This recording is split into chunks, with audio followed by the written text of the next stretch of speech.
Students, welcome to my YouTube channel Hayat coaching classes. आज हम पढ़ने जा रहे हैं स्टूडेंट्स ट्रायंगल्स एक्सरसाइज 7.1। आज हम क्वेश्चन नंबर 6 से स्टार्ट करेंगे स्टूडेंट्स। क्वेश्चन नंबर 1 से लेकर क्वेश्चन नंबर 5 हम ऑलरेडी कवर कर चुके हैं। जिन भी स्टूडेंट्स ने नहीं देखा है वो प्लेलिस्ट में जाके देख सकता है। चलिए स्टूडेंट्स, हम क्वेश्चन नंबर 6 की तरफ चलते हैं।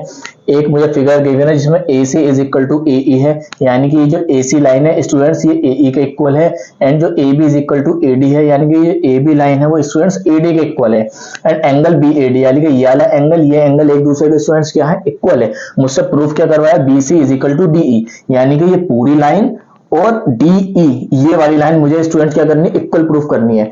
तो स्टूडेंट्स इनका बेस देखो, ये BC पूरा तो कौन सा ट्रायंगल लूंगा मैं, ABC। अब ये DE बेस पूरा तो कौन सा ट्रायंगल लूंगा, ADE। तो स्टूडेंट्स हम चलते हैं in triangle ABC and triangle students कौन सा है ये, ADE। तो मैं लिख लेता हूं ADE। स्टूडेंट्स मैं इस पे आपको डबल कर देता हूं ताकि आप कंफ्यूजन ना हो, क्योंकि हम किस ट्रायंगल के अंदर चल रहे हैं। एक तो ये आ गया स्टूडेंट्स पूरा ABC, और एक स्टूडेंट्स ये आ गया ADE। ठीक है स्टूडेंट्स, अब देखिए इसके अंदर ये AB किसके इक्वल है स्टूडेंट्स, AD के। तो मैं लिख देता हूं AB किसके इक्वल है स्टूडेंट्स, AD के। देखिए स्टूडेंट इसका रीजन क्या दूंगा स्टूडेंट्स, ये मुझे क्या है, गिवन है। और देखिए स्टूडेंट्स AC किसके इक्वल है, AE के। स्टूडेंट्स मैं लिख देता हूं AC is equal to AE। इसका रीजन क्या दूंगा स्टूडेंट्स, ये भी मुझे गिवन है। अब देखिए इसमें बाकी कोई इक्वल नहीं है, ना एंगल है ना कुछ है। अब देखिए ये एंगल तो इक्वल है, लेकिन ये वाला गैप आ रहा है बीच में। अगर मैं इस एंगल को इसे ये बना लूं और इसको पूरा ये एंगल बना लूं, तो उसके लिए क्या करूंगा स्टूडेंट्स, मैं DAC क्या करूंगा स्टूडेंट्स, उसके अंदर मैं क्या करूंगा, ऐड करूंगा। किसके अंदर करूंगा ऐड, इसके अंदर। तो मैं इसे उतार लेता हूं पहले, angle BAD is equal to angle EAC। अब मुझे क्या ऐड करना है, DAC। तो स्टूडेंट्स मैं क्या करूंगा, angle DAC add on both side, यानी कि दोनों साइड में क्या कर दूंगा, ये एंगल ऐड कर दूंगा। देखो students, angle DAC plus angle BAD is equal to angle DAC plus angle EAC। अब देखो DAC प्लस BAD क्या बन गया, DAC प्लस BAD, तो पूरा एंगल बन जाएगा। तो इसे मैं लिख दूंगा एंगल ABC। क्या लिख दूंगा स्टूडेंट्स, एंगल BAC। देखो BAC। अब ऐसे ही अब ये वाला एंगल पूरा बन गया, तो इस पूरे ट्रायंगल में देखूंगा क्या लिखूंगा, DAE। तो इसे क्या लिख दूंगा, DAE।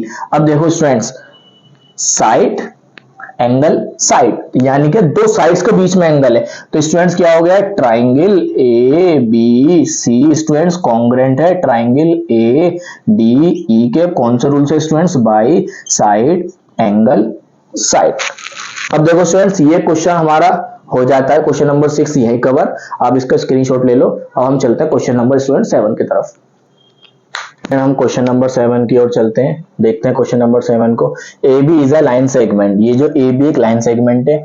P is the mid point, ये P इसके मिड पॉइंट में है। तो AP किसके इक्वल हो जाएगा स्टूडेंट्स, ये AP किसके इक्वल हो गया, PB का, क्योंकि P इज द क्या है, मिड पॉइंट है। देखिए D and E are the mid point, ये D एंड E आर इसका मिड पॉइंट पर आ रहे हैं। अब देखिए BADABE, यानी कि ये एंगल इस एंगल के इक्वल है और ये एंगल इस एंगल के इक्वल है।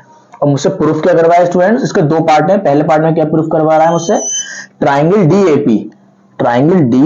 तो स्टूडेंट्स मैं इसी ट्रायंगल में पहले निशान लगा देता हूं ताकि आप कंफ्यूज ना हो। ट्रायंगल DAP मुझे इसी के अंदर चलना है। एंड ट्रायंगल EBP, यानी कि EB पे गए हम, तो यहां से P पर आ गए।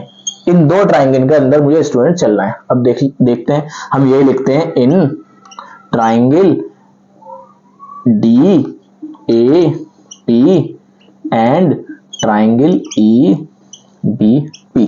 देखिए स्टूडेंट्स, एंगल A किसके इक्वल है, एंगल B के। मैं लिख देता हूं, angle A is equal to students angle B। ठीक है, मुझे गिवन है, मैंने लिख दिया इसका रीजन स्टूडेंट्स गिवन। अब देखिए AP किसके इक्वल है students, AP is equal to students PB। क्यों है, P is the mid point, लिख देंगे P क्या है, मिड पॉइंट है। इस वजह से क्या है, ये दोनों स्टूडेंट्स इक्वल हो गए। यहां तक समझ में आ रहा है स्टूडेंट्स। अब देखिए, अब इसमें से मुझे दो ही चीज मिल पा रही है, तीसरी नहीं मिल पा रही। अब देखो ये एंगल P इतना है, लेकिन ये पूरा ट्रायंगल मेरा कितना है, अब मेरे पास ये बच रहा है। अगर मैं ये ऐड कर दूं इस वाले ट्राइंगल में भी और ये ऐड हो जाएगा इस ट्राइंगल में भी। तो ये ट्राइंगल कौन सा है? ई पी डी।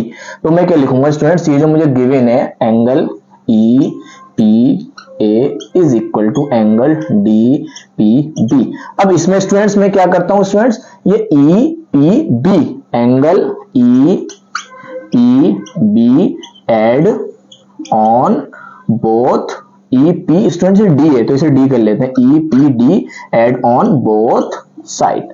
अब हम इन दोनों को स्टूडेंट्स ऐड कर लेते हैं। देखिए students, angle E P A plus angle E P D is equal to angle E P D plus angle D P D. अब देखिए जब ये वाला एंगल ऐड हो गया तो ये स्टूडेंट्स पूरा एंगल नहीं बन जाएगा, तो मैं लिख दूंगा एंगल ए पी डी। तो ये क्या, angle A P D is equal to, जब स्टूडेंट्स ई पी डी यानी कि ई पी डी और स्टूडेंट्स ये वाला एंगल मिलकर स्टूडेंट्स क्या बन जाएगा, पूरा बन जाएगा। तो मैं इसे लिख दूंगा बी पी ई। तो एंगल में क्या लिख दूंगा, एंगल बी पी ई। अब देखो students, angle side angle, angle side angle, तो स्टूडेंट्स ये क्या हो गए, एंगल साइड एंगल से ये दोनों ट्राइंगल क्या हो गए स्टूडेंट्स, कॉन्ग्रुएंट हो गए। तो मैं लिख दूंगा triangle D A P congruent है students triangle E B P students by angle side angle. Students ये हमारा क्वेश्चन स्टूडेंट्स कवर हो जाता है इसका पहला पार्ट। अब हम चलते हैं इसके दूसरे पार्ट की तरफ।